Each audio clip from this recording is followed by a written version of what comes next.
You're watching the Everything Network.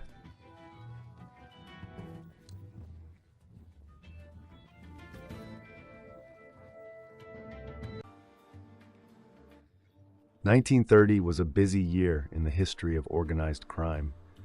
A lot of classical mobsters were into a lot around this time. In a prelude to the Castellamarese War in New York City, New York mob boss Joe Masseria attempts to mediate a dispute between Chicago gangsters Al Capone and Joe Aiello. However, Aiello ignores Masseria's peacemaking and later threatens him for interfering. Masseria then goes to Aiello's main supporter, Detroit mobster Gaspar Milazzo, to get his support in ending the Chicago gang war. However, Milazzo refuses to help and is supported by a faction of the Brooklyn Castellamarese organization, led by Niccolo Schirò and Buffalo mobster Stefano Magaddino's organization. Their actions precipitate a general split among American mafiosi and convince Masseria that these mobsters are plotting against him. New York gangster Charles Luciano, representing the Young Turks faction, began secretly negotiating with Salvatore Maranzano to persuade him to declare independence from Joe Masseria. Also, Brooklyn mobster Joe Perino is killed by members of the Castellamarese organization. Following his death, control of the Brooklyn Castellamarese is turned over to Sicilian boss Salvatore Maranzano by Buffalo, New York mob boss Stefano Magaddino. Chicago and New York police detectives establish a connection between the weapons used in the St. Valentine's Day massacre and the murder of New York mobster Frankie Yale, implicating Chicago boss Al Capone in Yale's death. The U.S. Federal Bureau of Narcotics replaces the Narcotics Division of the Prohibition Unit. Also in that year, Murder Inc. gunman George DeFeo is killed in New York by the Shapiro brothers. Plus Benjamin Bennett, a New York mobster brought to Chicago by George Bugs Moran as muscle for the North Side Gang, disappears shortly after his arrival. Now for a timeline month-by-month history of this year. In January, Brooklyn mobster Niccolo Schirò disappears after being forced to pay $10,000 to Joe Masseria. After his disappearance, Joe Perino succeeds Niccolo as leader of the Brooklyn Castellamarese faction. On the 5th of the month, Schirò Terranova issues a press statement regarding the dramatic robbery at the Judge Albert Vitale fundraiser dinner in New York in December 1929.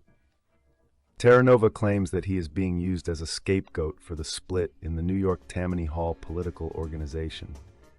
He also claims to be a man of peace and asks to be left alone. On February 4th, Chicago gangster Julius Rosenheim is killed shortly after agreeing to become a police informant. On February 20th, 1930, Carlo Piranio, founder of the Dallas crime family, dies of natural causes. His organization is taken over by his brother, Joseph Piranio. Carlo Piranio, a native of Sicily, immigrated to the States in 1901 with his brother Joseph. They first settled in Shreveport, Louisiana. He began the Dallas faction of the American Mafia in 1921 with Joseph as his underboss. Carlo, later described as the original head of the Mafia in Texas, was born about 1876 in Corleone, Sicily, the same hometown as early New York Mafia boss Giuseppe Morello. Piranio's marriage to an 18-year-old woman, recently arrived from Italy, occurred in 1903. In 1904, a son, Angelo, was born to Carlo and Clementia Piranio. The Piranio relocation to Dallas occurred sometime between the marriage and the Shreveport birth of Angelo in 1904. The April 1910, the United States Census says the family lived temporarily at 774 Main Street in Dallas. The household included Carlo and Clementia, young Angelo, and Joseph Piranio and his new bride Lena. He ran a real estate business from his home. His brother Joseph worked as a grocery salesman. Joseph was not entirely settled in Texas. He moved back to Louisiana for a few years. He, his wife, and 2 young daughters returned to Dallas by 1914. Carlo died of natural causes in 1930. Joseph took over the family after Carlo's death. He owned a number of bars, controlled numerous gambling operations, and ran some minor labor rackets through his construction business.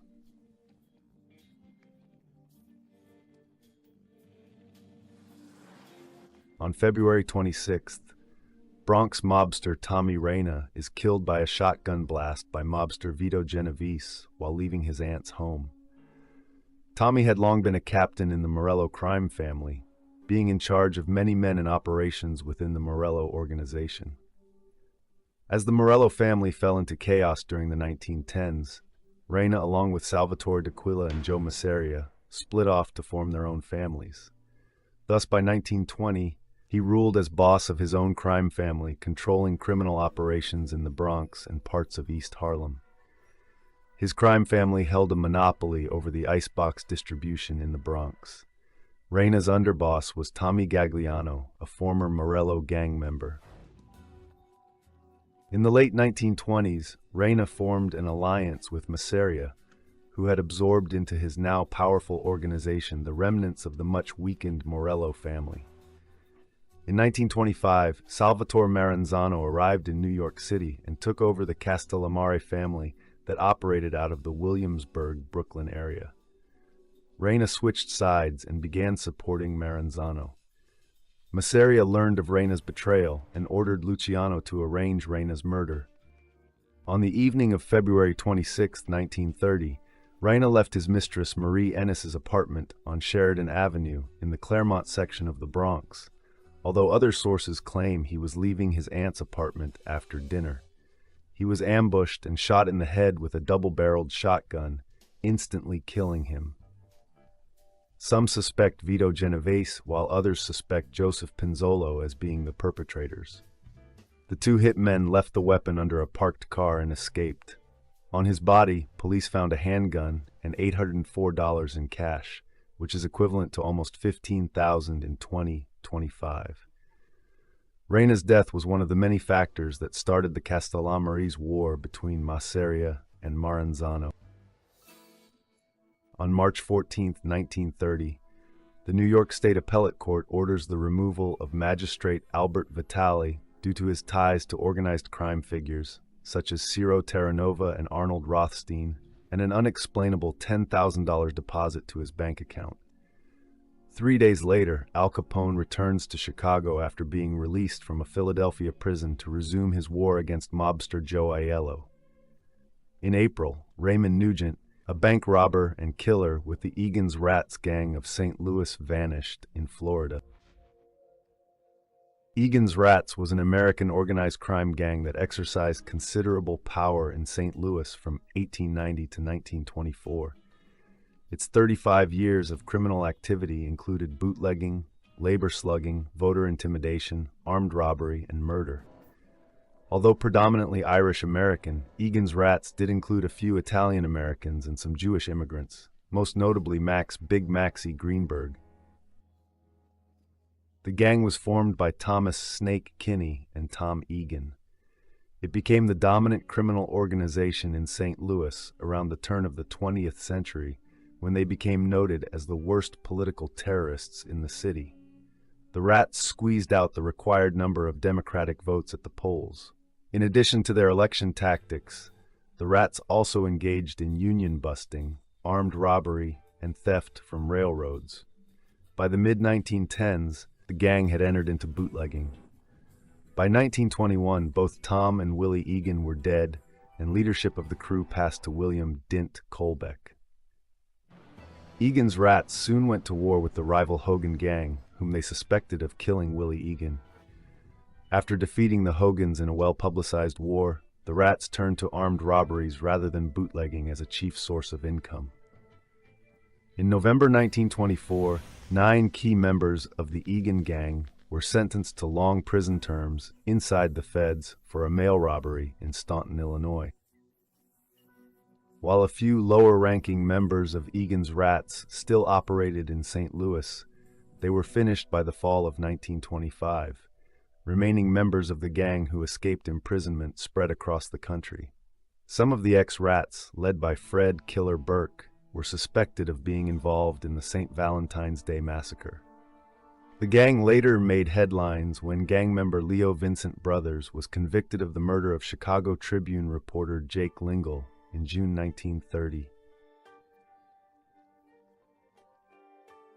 On April 13th, Clinton G. Price, district attorney of Juneau County, Wisconsin and political figure within Milwaukee, is severely wounded by a shotgun blast at his home.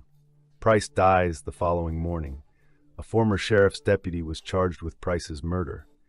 It was believed Price was assassinated in retaliation for a raid on a bootlegger den near Kilbourne, Wisconsin. Wright was ultimately acquitted after a contested trial and spent most of the rest of his life in prison for unrelated robbery charges. On May 6, 1930, mob boss Tony Baccola disappears after alleged confrontation with organized crime figures Joseph Ardizone. The only trace of him is his car found in Venice, California. Allegedly, Baccola claimed to have information in the disappearance of Frank Baumgartner, who vanished November 25, 1929. On May 31st, Gaspar Milazzo of the Detroit crime family is shot and killed while walking through a Detroit fish market. After the death of Salvatore Catalanate in February 1930, Milazzo continued to be a high-ranking member of the Detroit crime family, although the actual extent of his power is under debate. Some organized crime writers and authors claim that he was the successor to Sam Catalanate, but if that was even true, he had a very, very short reign. It is known that Milazzo was a close associate of the East Side Gang, led by Angelo Melli, William Tacco, and Joseph Zerilli, who took over and led the East Side Mob, the remnants of the former Nola Gang, Vitili Bosco Gang, and eventually became the first three leaders of the modern Detroit Partnership, otherwise known as the Detroit Combination or the Zerilli crime family. Milazzo also had a close working relationship with the other leading Detroit Mafia factions, including the Downriver Gang, led by brothers Thomas Yanni and Peter Licavoli and their cousins, the brothers Joseph Joe Misery and Leo Lips Moseri, one of the more formidable Mafia factions within Detroit, whose members would become the members of the Detroit Partnership's highest levels. There was the West Side Mob, which was the remnants of Sal Catalanate's faction. Wyandotte area boss Joseph Joe the Beer Baron, talking the Lamar Gang led by Chester Big Chet Lamar of the Hamtramck area. The Italian underworld within Detroit had experienced its own bloody power struggles in the mid to late 1910s, and with the death of top Detroit Mafia boss Sal Catalanate in early 1930, the Detroit Mafia was once again experiencing unrest, rivalry, and conflict. The truce and alliance that Catalanate had created, and Milazzo had assisted with for the last few years, was now coming unhinged, and one of the most volatile conflicts that had already seen some violence was between the East Side and West Side mobs. West Side mob leader Chet Lamar had sent word to East Side mob leader Angelo Melli that he wanted a sit-down to discuss Mafia affairs and possibly end the feud. But Melli was no fool, and he knew that it was not safe to meet with the treacherous Lamar. Melli figured that because Gaspar Milazzo was such a highly respected figure within the Detroit Mafia and known for his mediation skills, he could send Milazzo in his place, and Lamar would not take it as an insult, as he would understand how Milazzo would be seen as the only man who could mediate this dispute. So Melli asked Milazzo to go to the meeting in his place, and Milazzo accepted. What was not known to Milazzo and Melli was that powerful New York Mafia boss Joe Masseria had begun to support Chet Lamar in his bid to take over the Detroit Mafia, which was something that would not please Gaspar Milazzo, who was a close associate of Angelo Melli and his two right-hand men, Joe Zerilli and Bill Tacco. It's not known for certain whether or not Milazzo knew about Masseria's support of Lamar. Milazzo accepted Melli's proposal to have him attend the sit-down meeting with Lamar, as Melli believed that Lamar wouldn't dare kill a Mafia boss with Milazzo's respect and support, knowing it was instantly start a war. The meeting was set for the Vernor Highway Fish Market in Detroit, and on May 31, 1930, Gaspar the peacemaker Milazzo and his right-hand man and driver, Sam Sassa Perino, attended the meeting in place of Angelo Melli and his associates. Milazzo and Perino were seated, and while awaiting Lamar and his representatives, they began their lunch. Without comment, two gunmen leaped out and unleashed a barrage of shotgun blasts that hit Milazzo in the head and killed him instantly. Perino was hit in the chest, abdomen, and arm, and soon died. Gaspar Milazzo died at the age of 43. The reactions to the murder of Gaspar Milazzo was one of shock and outrage. The men who were closely aligned with Milazzo, such as Melli, Tocco, and Zerilli, called for vengeance and were determined to eliminate Chet Lamar and his associates for such a disgraceful attack on a man who had been a friend to all who knew him. Even Lamar, whose safety in other Mafia territories outside of Detroit was assured by a Gaspar Milazzo with one phone call on many occasions. Some organized crime historians and writers believe that Milazzo had become the most senior Detroit mafiosi upon Catalanot's death. But with Milazzo being murdered only 3 months after, there was no time for him to assume power as he was allegedly supposed to do, or if he could have. Some speculate that Chet Lamar became the top boss in Detroit, but upon Milazzo's death, his closest associates and supporters unleashed a wave of violence upon the Lamar faction and decimated it within a year, with over 14 murders. Lamar himself would be betrayed and murdered by his own men less than a year later.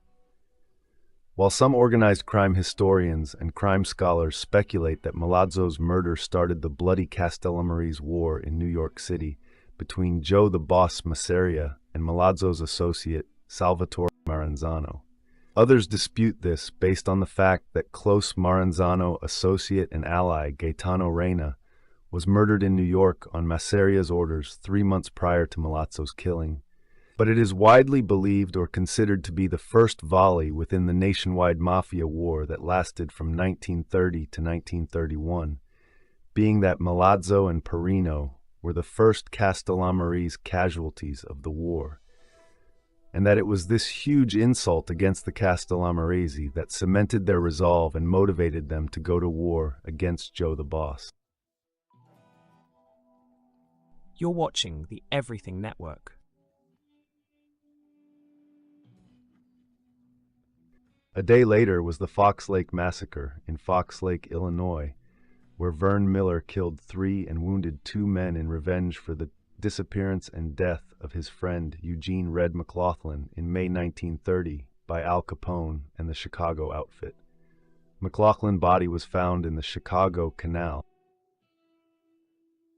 Born into a family of Scotch-Irish descent in Kimball, South Dakota, Miller moved 35 miles northeast to Huron in 1914 and began working as an auto mechanic. 2 years later, he enlisted in the U.S. Army, seeing action with the Pancho Villa expedition into Mexico, launched after the Mexican Revolution repeatedly spilled across the border. After American entry into World War I, Miller served in France with the 18th Infantry Regiment, the 1st Brigade Combat Team, the 1st U.S. Infantry Division, and the American Expeditionary Forces. Decorated with the Croix de Guerre by the government of the Third French Republic for courage under enemy fire, Miller rose to the rank of Color Sergeant by the 1918 armistice.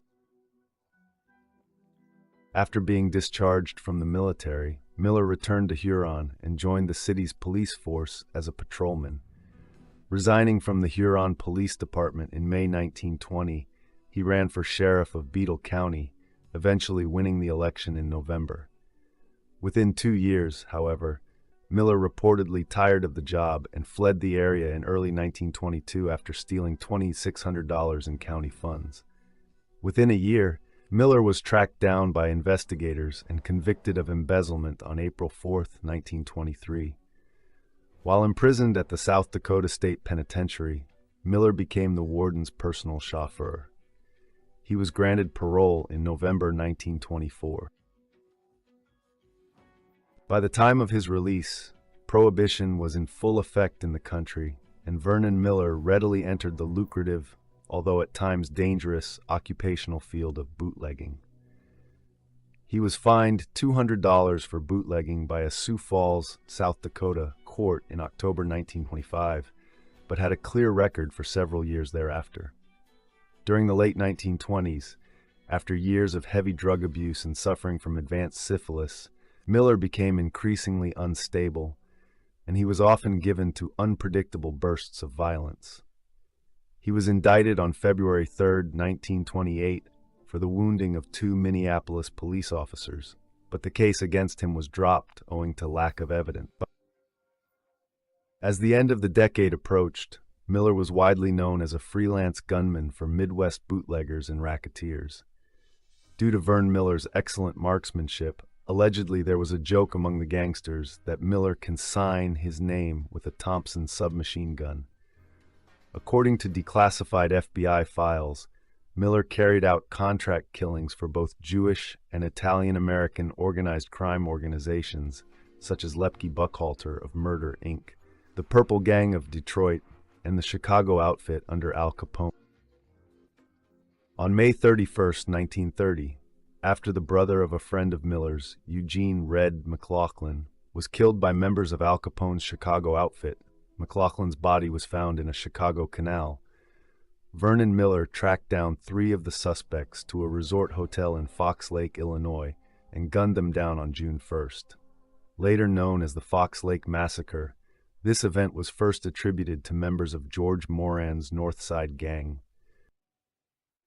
With the end of Prohibition approaching, Miller teamed up with Harvey Bailey, one of the most successful bank robbers during the 1920s, George "Machine Gun" Kelly, and 3 others in a daylight raid resulting in the theft of $70,000 from a bank in Wilmar, Minnesota, on July 15, 1930. On August 13th, in an argument over a double cross from the bank robbery, Miller killed Frank "Whiny" Coleman, Mike Rusick, and Jew Sammy Stein, and dumped their bodies at White Bear Lake.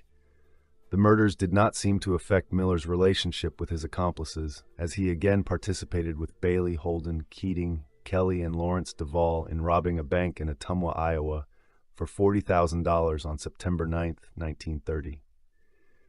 Again with Bailey, Kelly, Frank "Jelly" Nash, and several others, Miller stole another $40,000 from a bank in Sherman, Texas, on April 8, 1931.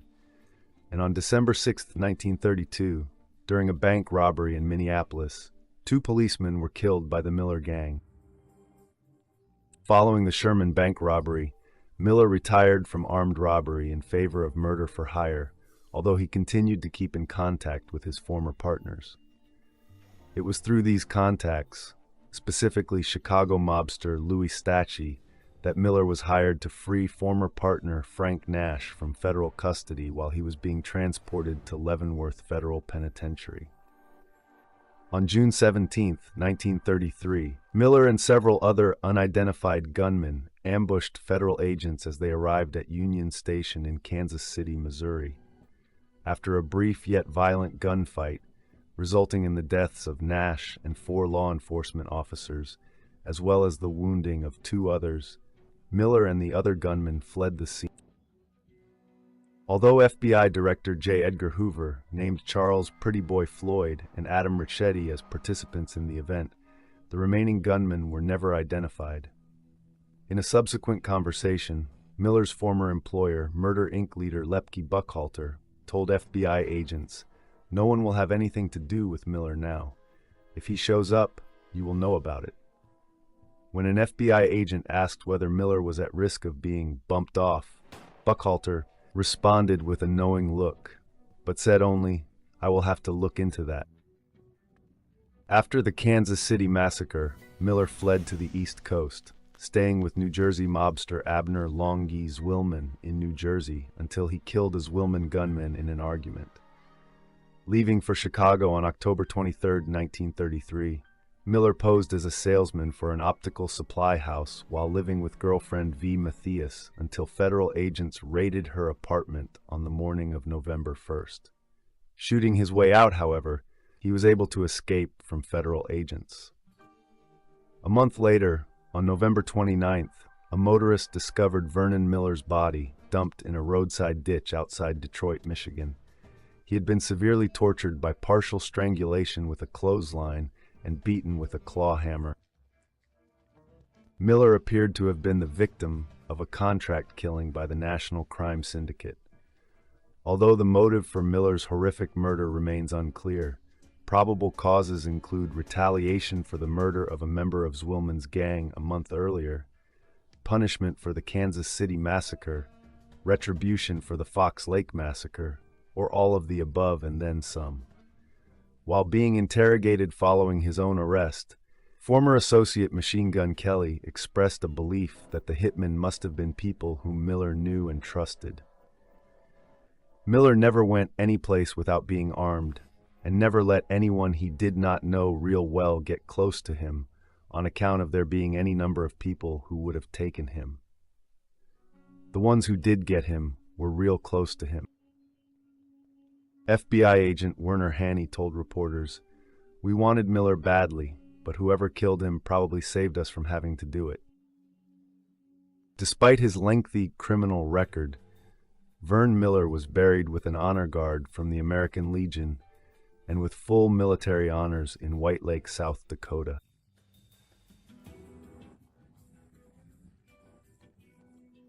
On June 9th, Chicago Tribune journalist Alfred Lingle is shot and killed in a train station in Chicago, Illinois.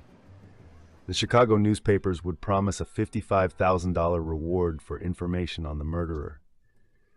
It would be rumored that Lingle had extensive connections to organized crime.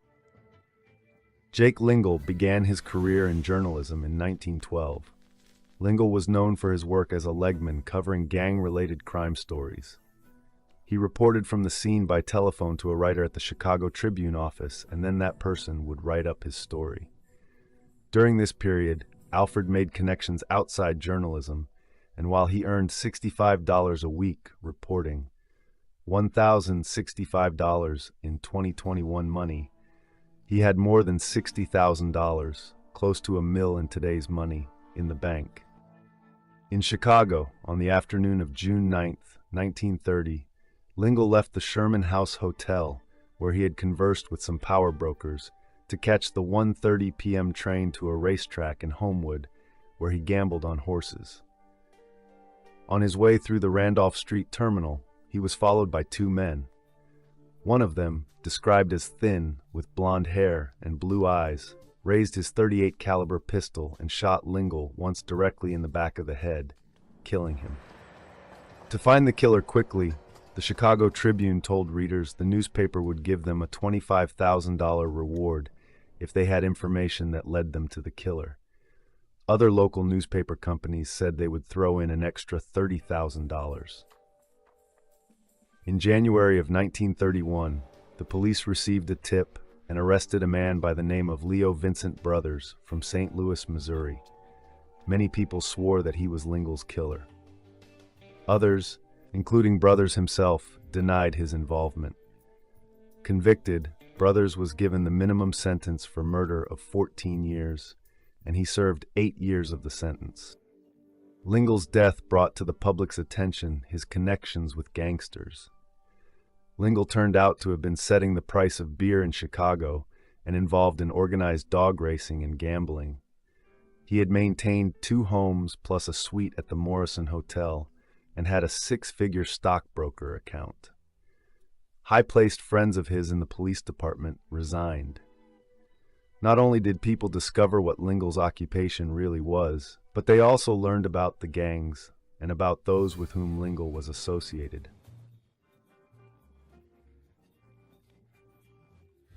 On June 30th, Thomas Somnero, a Chicago outfit lieutenant, is found dead on Chicago's west side. He was strangled to death. On July 5th, Cleveland, Ohio mobster Joe Perello is killed, along with his bodyguard Sam Telaco, by an unidentified gunman while dining at a restaurant owned by mobster Frank Milano. Milano would succeed Perello as leader of the Cleveland crime family. It is said that when Joseph Perello took over the crime family, he began to be pushed aside by Frank Milano, who was by now head of a resurgent Mayfield Road mob. Pirello began reasserting his power and demanded that Milano turn over cash owed to him as well as make a large monetary payment as a sign of his loyalty. Milano agreed to do so. On July 5, 1930, Pirello and his bodyguard, Sam Talacco, went to Milano's restaurant, the Venetian on Mayfield Road in Cleveland's Little Italy neighborhood. The two sat at a table with Milano and Milano associates John Andresola, Charles Coletti, and Chuck Polizzi. Within minutes, Pirello was dead. Talacco crawled outside and died on the sidewalk. A series of killings left Milano's Mayfield Road mob in control of the Cleveland crime family. July 15th, Vito Bonventre, underboss to Niccolo Schiro, is gunned down outside his garage in Brooklyn. During the early months of the Castellamarese War, Bonventre became a target as Castellamarese-born members of Sciro's gang began to threaten rival boss Joe Masseria's domination over Mafia gangs. Masseria forced Schiro to pay him $10,000 and step down as boss of the gang. Afterwards, on July 15, 1930, Bonventre was shot outside his garage. Vito was born on January 1, 1865, in the town of Castellammare del Golfo in Sicily. In Castellammare del Golfo, his family was a member of a mafia clan created by an alliance with the Magaddino family in opposition to a mafia clan led by the Buccellato family. He immigrated to the United States just after the beginning of the 20th century and settled in the Williamsburg section of Brooklyn. He soon became a member of the local mafia gang led by Niccolo Schiro. Vito was a leading member of the Brooklyn gang that would later become the Bonanno crime family. He was arrested but then released a few times in 1921 as the leader of a group known as the Good Killers. On August 15th, Peter Morello, consigliere to Joe Masseria, and his bodyguard Giuseppe Piranio are killed by gunmen employed by rival boss Salvatore Maranzano. The gunmen possibly include the mysterious mobster known as Buster from Chicago. Giuseppe was the first boss of the Morello crime family and later top advisor to Giuseppe, Joe the Boss Masseria. He was known as Pidu, Sicilian diminutive form of Giuseppe, and his rivals, the Castellamarese, knew him as Peter Morello. He was famous for having a one-fingered deformed right hand that resembled a claw. In the 1890s, Giuseppe founded a gang known as the 107th Street Mob, which would later evolve into the Morello crime family. Today, the Morello crime family is known as the Genovese crime family and is the oldest of the 5 families in New York City. In September, forming a secret alliance with the remnants of deceased mobster Tom Reina's organization, Maranzano arranges to have Joe Pinzolo, the new Reina family boss, killed in early September. Pinzolo would be killed by Bobby Doyle outside the offices of the Lucchese crime family. The hit is reportedly planned by Lucchese and Tommaso Gagliano. Tommy is arrested for the murder. However, charges are later dropped due to lack of evidence. On September 23rd, Al Capone rival and Union Sicilian president Joe Aiello is killed in a drive-by shooting outside a friend's home. Aiello's death eliminates a major threat to the Chicago outfit. Agostino Loverdo is placed by Capone as head of the Union Sicilian. However, the organization's value greatly declines over the decade, quietly dissolving by the late 1930s. And to end out 1930, on November 5th, mobsters Steve Ferrigno and Alfred Mineo, allies of Joe Masseria, are killed by Maranzano gunmen outside Ferrigno's home in New York. Masseria narrowly avoids the ambush himself. Steve Ferrigno was a mid-level leader in the Brooklyn crime family of Salvatore D'Aquila, the self-proclaimed boss of bosses of the New York Mafia. Ferrigno was deeply involved in bootlegging, the most lucrative criminal activity during the Prohibition era, as well as illegal gambling, extortion, and prostitution. Labor racketeering became profitable for all the Italian crime groups in New York. The D'Aquino family's access to the Brooklyn waterfront allowed Ferrigno and his associates to engage in cargo theft, extortion of the dock workers, and exercise control over the longshoremen's unions.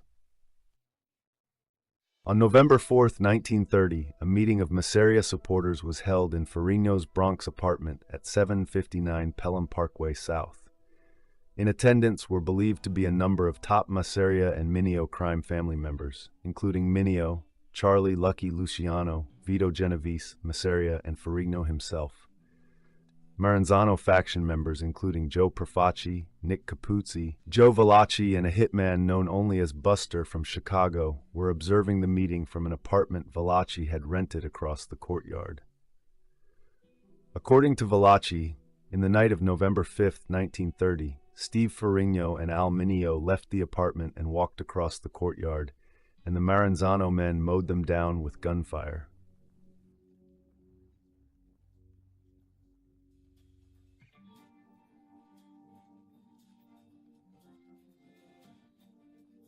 If you haven't already, please take a second to subscribe to the channel, and also don't forget to click on the notification bell so you'll be up to date on all videos released from the Everything Network.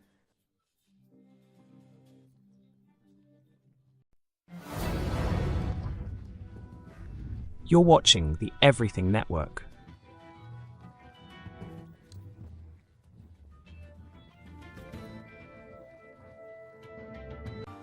The year starts with James J. Hines, the leader of Tammany Hall, the New York City Democratic Organization, going to prison for arranging political protection for Dutch Schultz's policy and numbers rackets in Harlem, New York. In his early years, Hines acted as a caretaker to residents in New York's 11th Assembly District. This helped him win support and influence over the area's residents. In the 1920s and 1930s, Hines maintained absolute power over his district and was arguably the most powerful political boss in Tammany Hall. Jimmy Walker's election as mayor of New York City would also firmly establish Hines's influence over the local political scene. As boss of Tammany Hall's 11th Assembly District in uptown Manhattan, Hines had access to various sources of wealth and developed close ties with many mobsters, such as Lucky Luciano, leader of the city's dominant Luciano crime family. In 1932, New York Governor Franklin D. Roosevelt ran for president and wanted to weaken Tammany Hall. Walker, who was tainted by allegations of city contract corruption and was a threat to Roosevelt's campaign, was pressured by him into resigning. Seeing Tammany Hall as a political liability, Roosevelt decided to appoint a new mayor, a privilege the New York governor had after any mayor of New York City resigned, and focused on backing a candidate who would destroy Tammany Hall's power for good. Liberal Republican Fiorello LaGuardia, a former representative and a fierce opponent of Tammany Hall, whom Hines had successfully forced from power in the 1932 congressional election, was elected mayor in 1933, and Tammany Hall's longtime influence over local politicians faded. However, Hines would not fall. After becoming president, Roosevelt appointed Hines to oversee the U.S. Civil Service's patronage system for employees in the Manhattan district. Hines' empire grew soon afterward. In 1938, Hines was accused of being involved in the policy racket with Dutch Schultz, who was murdered in 1935, and Dixie Davis, and of violating the lottery laws. Manhattan District Attorney Thomas E. Dewey would successfully get Hines convicted on 13 counts of racketeering. Hines provided protection for the policy racket in Harlem and other sections of New York. James Hines was charged with influencing magistrates Capshaw and Irwin to throw out policy cases in which the other conspirators had an interest, and to influence former District Attorney William C. Dodge to go easy on policy prosecutions. Hines was alleged to have received a cut in the proceeds of the policy racket. After the first trial ended in a mistrial, he was charged again, and Charles Cooper, Knott Jr., presided over the second trial. He died on March 26, 1957, at the Long Beach Memorial Hospital.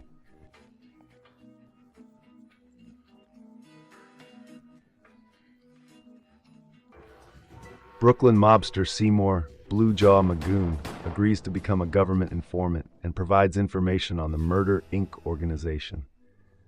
After a failed attempt on his life, New Jersey racketeer Max Rubin agrees to cooperate with law enforcement. Known as Blue Jaw, he was an American hitman in New York's Murder, Inc. gang, one of many members who were implicated by the testimony of former member and government informant Abe "Kid Twist" Relis. A longtime member of Murder, Inc., Magoon was heavily involved in the painters' unions with Martin Bugsy Goldstein during the 1920s and 1930s. He helped testify against the other members of Murder, Inc., along with Albert Tannenbaum and Sholem Bernstein. Magoon had been born to a middle-class Jewish family, son to Philip Magoon and Annie Levinson Magoon, both of whom reported on their 1905 New York City marriage certificate that they were born in Russia. His uncle reported their family had immigrated to the U.S. from Vilna, now Vilnius, Lithuania. On February 2, 1940, Abe "Kid Twist" Relis is arrested. District Attorney William O'Dwyer charges him with robbery, assault, possession of narcotics, burglary, disorderly conduct, and 8 charges of murder. In exchange for a reduced sentence, Kid Twist would agree to testify against the members of Murder, Inc., and provides information on the National Crime Syndicate. Phil and Martin Goldstein, Emanuel Weiss, and also Murder, Inc. leader Louis Buckhalter are some of the mobsters who would be convicted by Abe's testimony.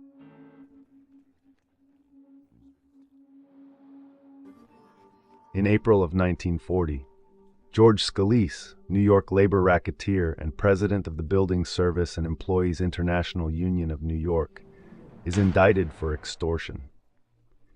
George was the former president of the Building Service Employees International Union, who was convicted of racketeering due to the exposure of labor racketeering by newspaper columnist Westbrook Pegler, who won a Pulitzer Prize in 1941 for his reporting. Known as the Employees International Union since 1968, it was founded in 1921 in Chicago to represent janitors, elevator operators, and window washers. Membership increased significantly with a 1934 strike in New York City's Garment District. Scalise, who rose to head the union due to his connections with organized crime, was indicted by New York District Attorney Thomas E. Dewey. He was charged with extorting $100,000 from employers over 3 years. Convicted of labor racketeering, George was sentenced to 10 to 20 years. Horan, however, initially attempted to avoid being put under the influence of Capone and the Chicago outfit. Capone sought control of the union in order to embezzle funds from the National Union's treasury. But Big Tim Murphy had been gunned down in 1928, leaving Horan without protection. Horan could not turn to Chicago Mayor Bill Thompson either, for Thompson was closely linked to the Capone mob. In March 1931, an intimidated Horan made peace with Capone. By 1933, Horan was taking his orders from Murray the Camel Humphreys, Capone's liaison to the Union. In 1934, the Capone mob forced Horan to hire George Scalise as a union organizer. Scalise, a 38-year-old from New York City, had been involved in interstate prostitution, labor racketeering, and other organized crime activities since the early 1920s. A protege of Anthony Little Augie Pisano Carfano, a former Chicago associate who had moved to New York City and joined what was then known as the Luciano crime family, Scalise had used his mob connections to establish several small union locals with the Teamsters.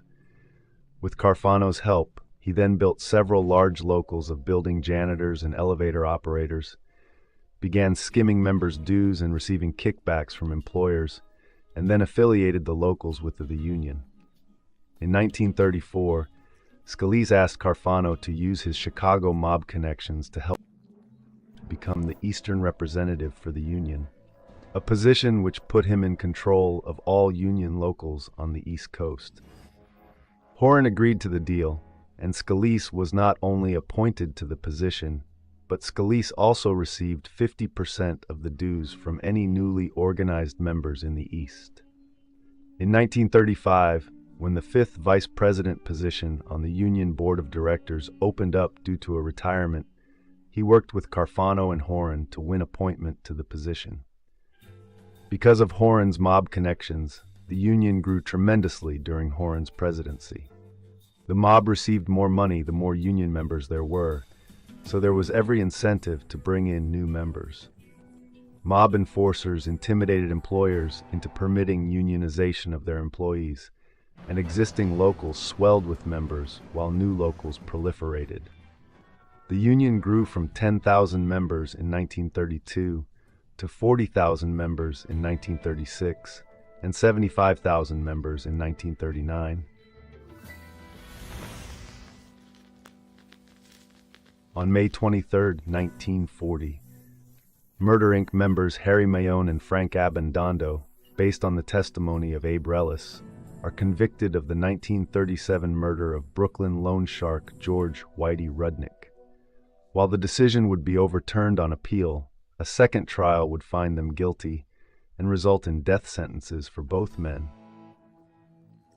Also in 1940, Whitey Krakauer, a government informant, is murdered by New York mobster Benjamin Bugsy Siegel.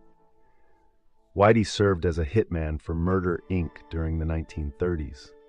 Because he had the same surname as Esta Krakauer, the wife of fellow Murder Inc. member Benjamin Bugsy Siegel, Whitey was sometimes misidentified as her brother and Bugsy's brother-in-law, when in fact, he was not related to either of them. Together with Siegel and Frankie Carbo, Whitey was suspected of the 1939 gangland slaying of Harry Big Greenie Greenberg. Later implicated by fellow Murder Inc. members Abe Kid Twist Relis and Allie Tick-Tock Tannenbaum, he was found shot to death on Manhattan's Delancey Street on July 30, 1941, one of the first members of Murder Inc. to himself be murdered, although he was not the only one.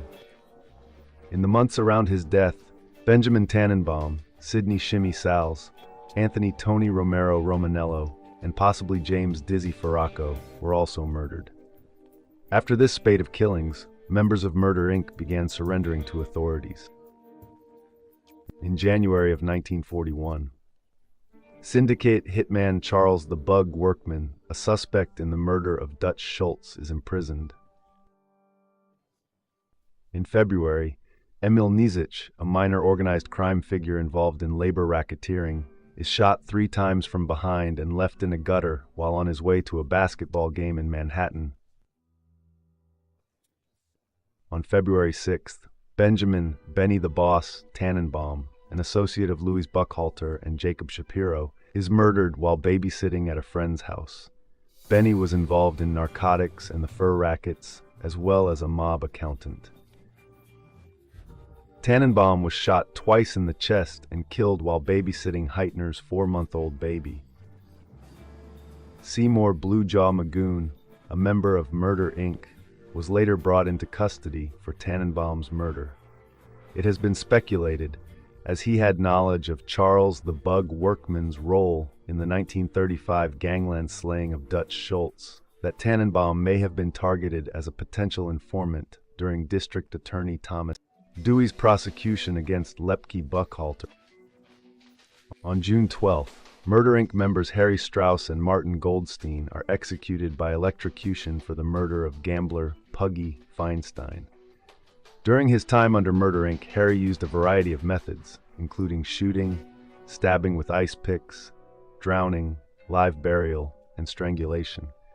Strauss never carried a weapon in case the local police picked him up on suspicion. He would scout his murder spot for any tool that would do the job. Most of his associates called him Pep.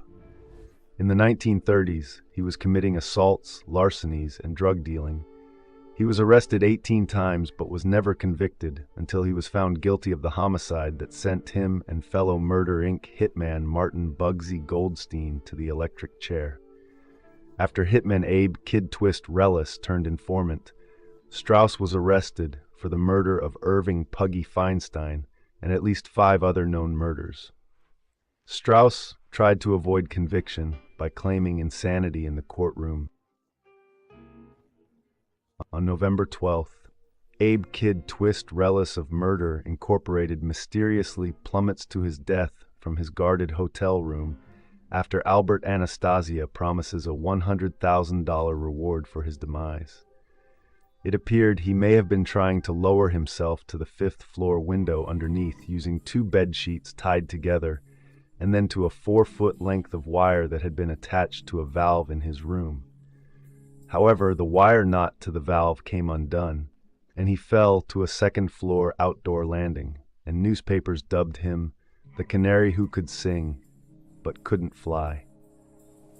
The following day, 5 police officers who had been guarding him were demoted.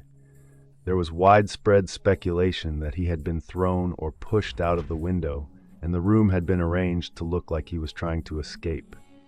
Relis had shown no inclination to escape from protective custody, and indeed had demonstrated a fear of even being out of earshot of the police.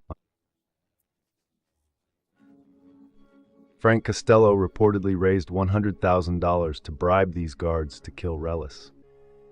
In 2005, evidence was reported that NYPD detective Charles Burns, one of Kid Twist's police bodyguards, was involved in the disappearance and probable murder of NYC anti-corruption judge Joseph Force Crater in 1930. However, in 1951, a grand jury concluded Abe Relis died accidentally during an attempted escape. In the year of 1942. Following his release from prison, Salvatore Sam Mooney Giancana becomes a high-ranking member of the Chicago outfit and a personal advisor and primary enforcer for Antonino Tony Joe Batters Accardo. Giancana made a name for himself by convincing Accardo, then the outfit's underboss, to stage a takeover of Chicago's African-American policy, lottery payout system for the outfit. Giancana's crew is believed to have convinced Eddie Jones to quit his racket and leave the country. Sam's crew was also responsible for the August 4, 1952, murder of African-American gambling boss Theodore Rowe. Rowe got involved in bootlegging and gained a notorious reputation as a colorful racketeer who could pass for white. His career as a bootlegger ended after a few years, and he moved to Detroit, where he worked in an automobile plant. When he was 31 years old, he took what he learned working for the tailor in Arkansas and moved from Detroit to Chicago and began working for an African-American tailor named Edward P. Jones. Shortly after Rowe began working for Jones, Jones decided to get involved in policy, and he made Rowe his first runner, or salesman of lottery chances. Under the protection of politicians, Edward Joseph Kelly and Patrick Nash, the Kelly-Nash machine, Jones was making $2,000 a day by 1930. By 1938, he had increased his earnings to $10,000 per day, and Rowe was pulling down nice cuts from the profits. They soon caught the attention of the Chicago outfit after Jones shared a cell with Captain Sam Giancana in federal prison.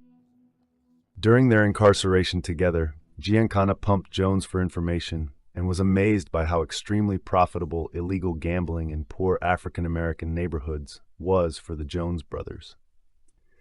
Jones and Rowe would soon become major South Side gambling bosses in Chicago. After Giancana's release, he received the blessing of acting boss Tony Accardo to extort street tax from every numbers racketeer on the South Side. The Jones-Rowe alliance was already netting over $25 million annually by 1946, and Sam's crew was seeking to move in. They soon kidnapped Ed Jones and held him for ransom that included $100,000 and a promise to hand over control of his gambling business. Rowe paid the $100,000 ransom, but after Jones was released, he refused to surrender his own share of the policy business. Meanwhile, the Jones brothers fled to Mexico, leaving the entire business to Rowe. Sam Giancana ordered an attempt to kidnap Rowe. On June 19, 1951, Rowe ended up killing one of the kidnappers by the name of Fat Lenny Caifano, who was not only a made man, but also the brother of Captain Marshal Joseph Caifano. The Chicago Police Department arrested Rowe and charged him with murder. The following day, Chicago police detectives Ed Landis and Richard Barrett transported Rowe to a court appearance. According to Detective Barrett's son, DEA agent Rick Barrett, "My dad said the people of the neighborhood loved Rowe. He was like a Robin Hood to them. Dad always said Roe was respected because he refused to give in to the Italians, the outfit. You know how they say, a crook with honor? I guess that describes Roe. He was not a loudmouthed, flamboyant jerk and definitely not a murdering thug like the drug lords who took over the neighborhood years later. To prevent the outfit from murdering him, Roe was placed under heavy guard at the Cook County Jail. To prevent poisoning, Roe's meals were specially prepared outside prison walls.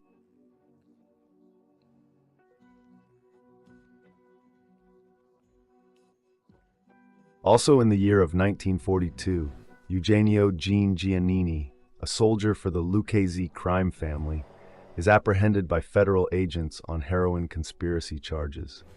While serving 15 months imprisonment, Giannini agrees to become a government informant for the Bureau of Narcotics and later the FBI. Giannini moved to Europe in 1950 and began smuggling U.S. medical supplies into Italy.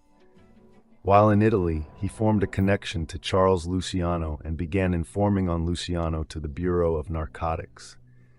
Giannini was arrested on counterfeiting charges in Italy, but the charges were dropped and he moved back to New York. The Mafia in New York discovered that Giannini was an informant and ordered his murder. Genovese family captain Anthony Strollo gave the contract to Joe Valachi. On September 20th, 1952, Giannini's body was found on 107th Street, shot to death. Valachi later revealed he recruited brothers Joseph and Pasquale Pagano and Fiore Ciano to carry out the hit. They murdered Giannini near a gambling club run by Lucchese family soldier Paul Coriali between 2nd Avenue and East 112th Street. 3 months after Murder Inc. members Harry Mayone and Frank Abandando are executed by the state of New York following their murder trial the previous year. Charles Luciano is transferred from Clinton State Prison in Dannemora, New York, to Great Meadow State Prison in Fort Anne. Luciano then meets with U.S. military intelligence in prison to negotiate his early parole. Intelligence wants him to contact Sicilian mafiosi to aid the Sicily invasion and to prevent sabotage on the waterfronts of the east coast of the United States by Nazi sympathizers. To convince Lucky of their good intentions and his importance to their plan, the government also allowed him to meet with Frank Costello and Sox Lanza while in custody. Before his conviction on the prostitution charges, Lucky had few racketeering interests in the harbor. But members of his crime family and other mafia members and Irish organized crime figures who operated on the waterfront owed him favors. So Luciano instructed Meyer Lansky to spread the word that he wanted everyone to cooperate and comply with naval intelligence requests. Because of Meyer Lansky's tight relationship with Luciano, none of the mob controllers of the unions and other activities on the docks questioned or challenged the authenticity of these orders.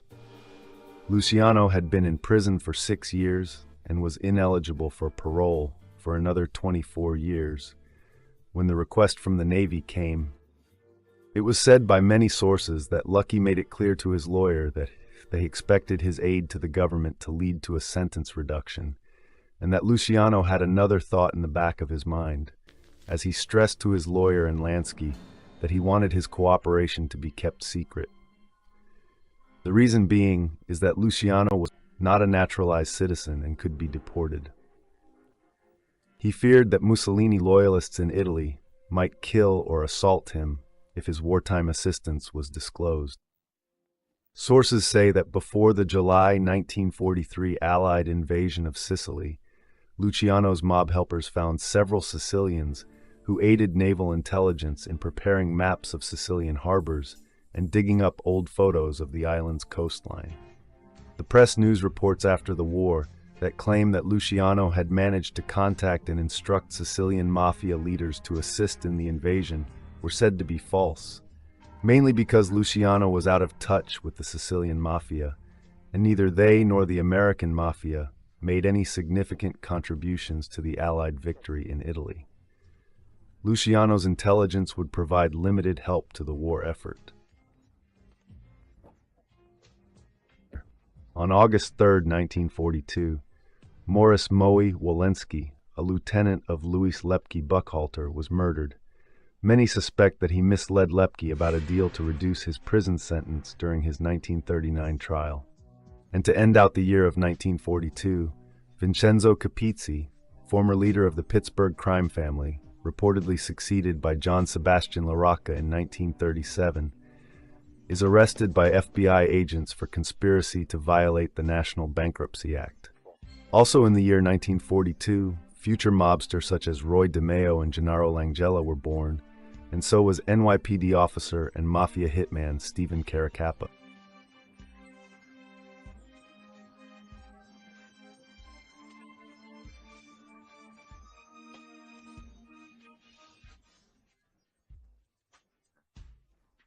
In January of 1943, Carlo Tresca, editor of the socialist Italian-language newspaper Martello, is murdered in Manhattan after seeking political asylum in the United States. Tresca's assassination, supposedly carried out by mobster Carmine Galante, was said to have been arranged by Italian dictator Benito Mussolini's fascist government. Tommy Lucchese also became a citizen of the United States that same month. On February 2, 1943, Chicago's Queen of the Dice Girls, an outfit associate girlfriend, Estelle Carey, is found brutally murdered and burned, possibly in connection to the outfit's Hollywood extortion scandal that was then under federal investigation. Just a little over a month later in March, several high-ranking members of the Chicago outfit, including Frank the Enforcer Nitti, Paul the Waiter Ricca, Phil D'Andrea, Charles Cherry Nose Gioia, Luke Hoffman, Louis Campagna, and Johnny Roselli, are indicted by a federal grand jury in connection to extortion operations against Hollywood movie studios by outfit turncoat William Morris, Willie Bioff. Bioff operated as a Chicago pimp and corrupt union leader between the 1920s and the 1940s. Using his position as head of the Movie Production Workers Union, he helped Chicago outfit boss Frank Nitti successfully extort millions of dollars from Hollywood film studios by using the threat of a general strike that would paralyze the American film industry. In the 1930s, Nitti sent Bioff to California as an enforcer for Mafia-controlled union leader George Brown, who later became president of the International Alliance of Theatrical Stage Employees. Bioff, aided by John "Handsome Johnny" Roselli, eventually became the collector for the syndicate-controlled unions in Hollywood. He later threatened a strike against New York movie theaters by demanding 2 projectionists in each theater. When owners complained they would go broke under the terms he demanded, he agreed to an arrangement for 2 projectionists in exchange for reduced pay, much of which went to William Bioff himself. By the late 1930s, a newspaper campaign began bringing attention to the Bioff-Brown extortion operation, creating a huge scandal in Hollywood. In 1943, he was indicted for tax evasion and related crimes, as well as extortion and racketeering, along with a number of his associates. Rather than face prison, he testified against his companions, including Paul Ricca, Philip D'Andrea, Johnny Roselli, and the other mafiosi named earlier in the video related to the Hollywood scandal. The defendants each received 10-year prison sentences. Chicago boss Frank Nitti committed suicide shortly after Bioff ratted. It is said that Frank killed himself because underboss Paul Ricca insisted that he took responsibility for the Hollywood extortion operation and served the prison term, because Nitti brought the likes of outfit turncoat William Bioff into the Hollywood scheme. However, Frank suffered from severe claustrophobia and didn't feel he could do the time.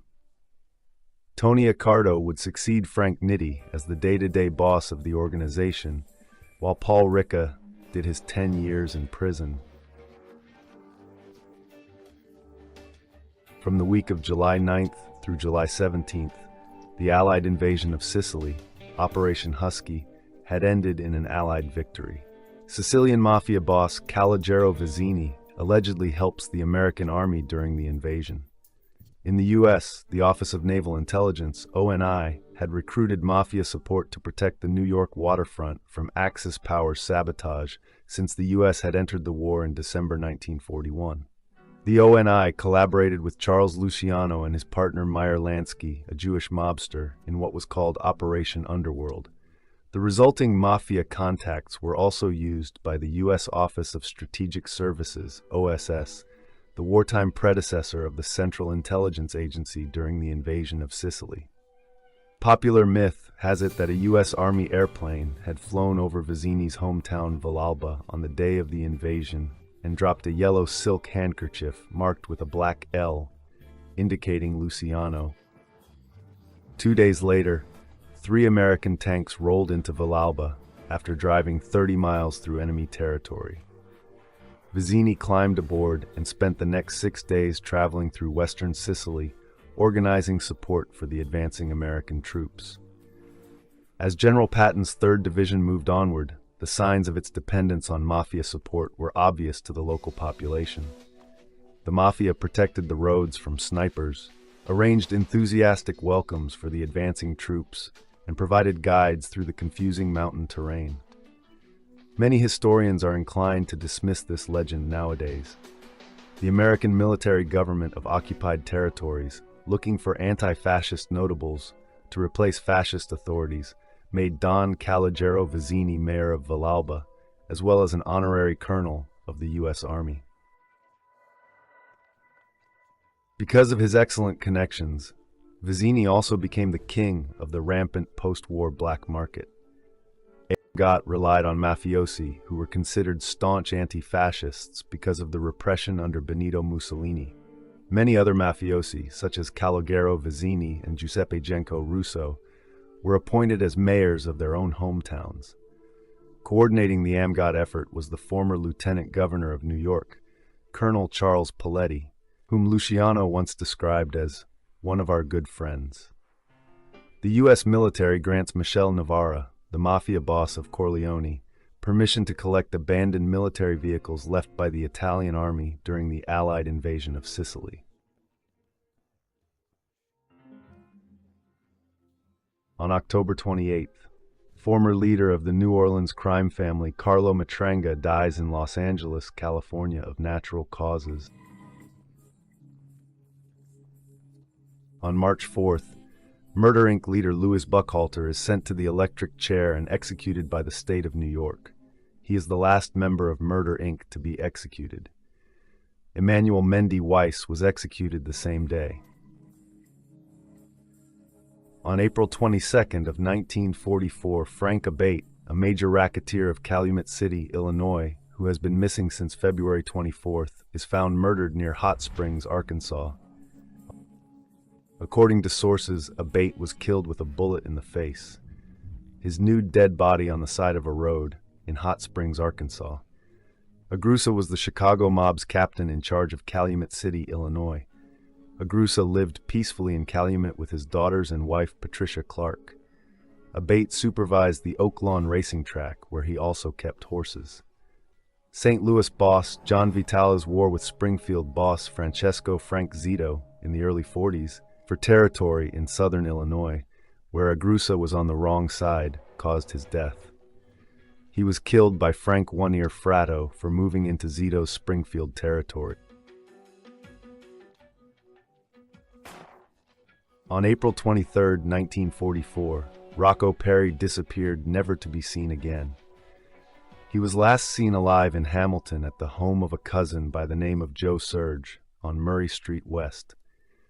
According to a Maclean's magazine report from June 15th of that year, Perry was then working as a doorman in a Toronto theater. Before lunch, he complained of a headache and went for a walk to clear his head but never returned.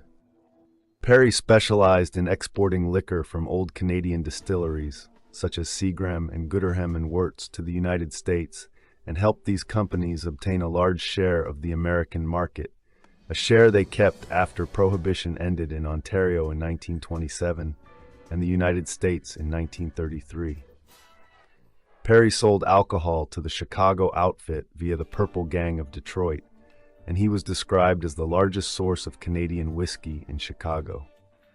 He has also been linked as a distributor of Canadian whiskey to New York City's Frank Costello and Chicago's Al Capone. Perry also sold trainloads of liquor into Chicago and Detroit through Niagara Falls and Windsor, Ontario. During Prohibition, the authorities were quite happy to turn a blind eye to bootlegging and also to take payoffs, and Rocco had all the important police in Hamilton on his payroll, according to author Trevor Cole. Stefano Speranza, a member of the Chicago outfit, described Perry as the most powerful boss in Canada. Perry's body has never been found, though it is speculated he was murdered by being fitted with cement shoes and thrown into Burlington Bay, a practice known colloquially as the Lupara Bianca. It is believed Antonio and Johnny Papaglia, along with Stefano Magaddino of Buffalo, played a role in Perry's disappearance to gain better control of the Canadian alcohol market.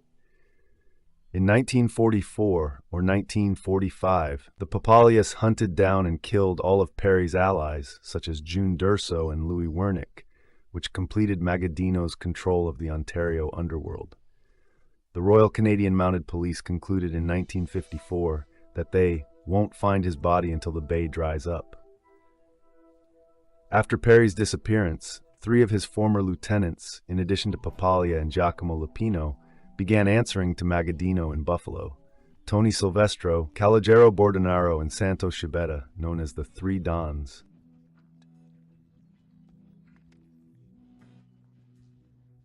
Also during this year, Chicago outfit enforcer William Dadano Sr. was arrested for attempted robbery of 3 million war ration stamps.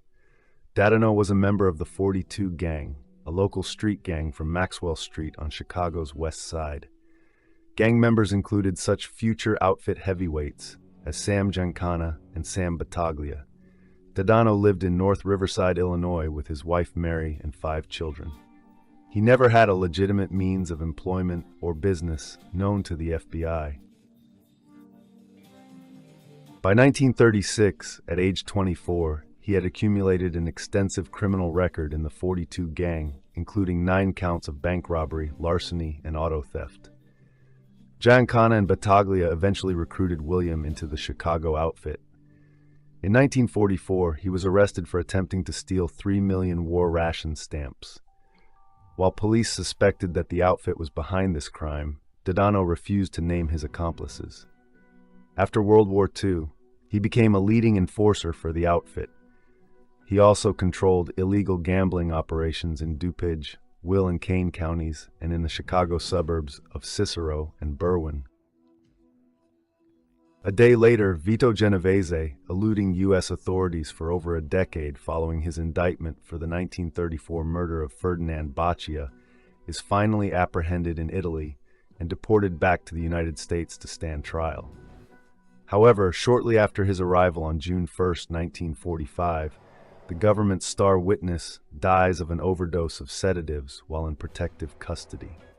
A sedative is a substance that induces sedation by reducing irritability or excitement. They are central nervous system depressants and interact with brain activity, causing its deceleration.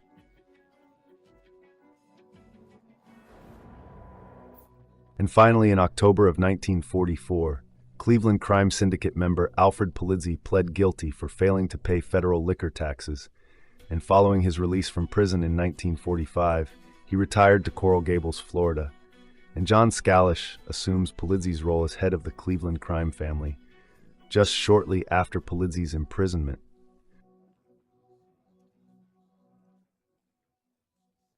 Not much happened in 1945, but maybe a few small-time arrests.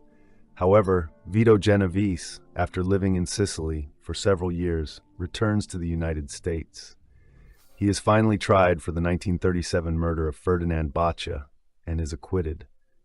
Soon after the trial, Genovese establishes himself in the Luciano crime family, where he would compete for dominance against Frank Costello.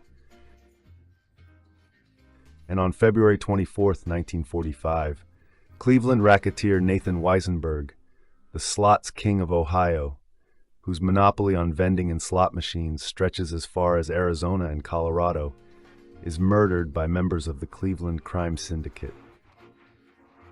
The only other death in 1945 recorded in the Underworld was that of James Belcastro, who died in late August of that year.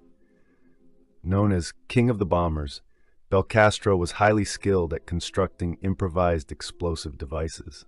He used these skills to extort money from business owners in Chicago's Little Italy district during the 1910s. In the early 1920s, Johnny Torrio and Al Capone formed the Chicago outfit and put the Black Hand gangs out of business. However, Capone invited Belcastro to join the outfit, and he soon became a prominent member. During the mid to late 1920s, he was suspected of causing over 40 deaths while bombing saloons that refused to buy alcohol from Capone. During the 1927 Chicago primary elections, the so-called Pineapple Primary, Belcastro launched a bombing campaign against the opponents of Capone ally and mayor William Hale Thompson. He primarily attacked voting stations in wards where opinion was thought to oppose Thompson, killing at least 15 people.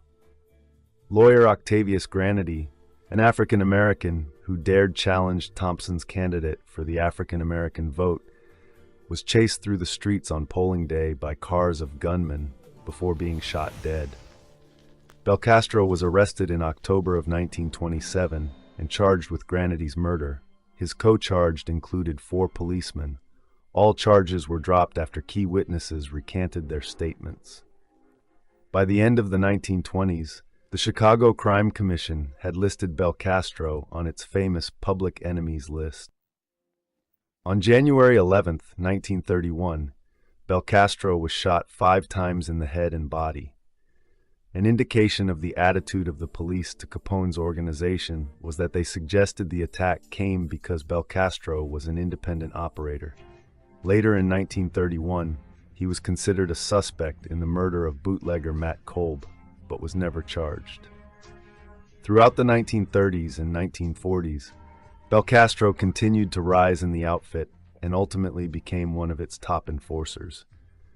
On August 23, 1945, he died of heart disease, although other accounts mistakenly claim his date of death on October 13, 1933.